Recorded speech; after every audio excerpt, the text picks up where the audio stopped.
আরে সমুদ্রে তো ঝড় শুরু হলো। হে আল্লাহ, তুমি এই বিপদ থেকে আমাকে রক্ষা করো।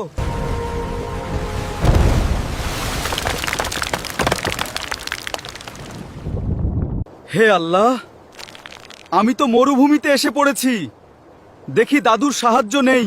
জাদুকর দাদু, আমি ঝড়ের কবলে পড়ে নৌকা ডুবে একটি মরুভূমিতে চলে এসেছি। এখন কি করব? যখন তুই ঝড়ের কবলে পড়েছিলি, মৎস্যকন্যা বুঝতে পেরে তোকে ওই মরুভূমিতে পৌঁছে দিয়েছে। ওই মরুভূমি পার হলেই তুই মরু রাজ্যে পৌঁছাবি। সাবধানে যাস, পথে অনেক ফাঁদ আছে।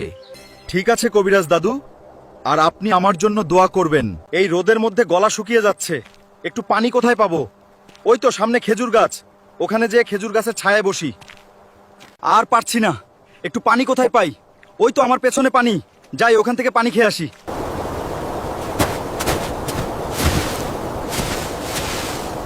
এ কি, আমি নিচে ডুবে যাচ্ছি।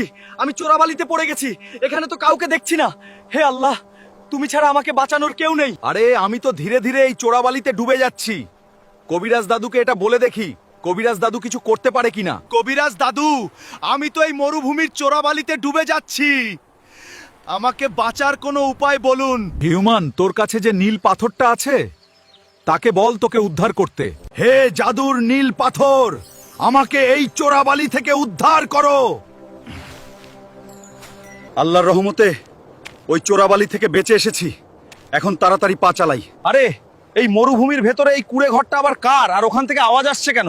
গিয়ে দেখি। আমাকে বাঁচাও, কেউ আছো?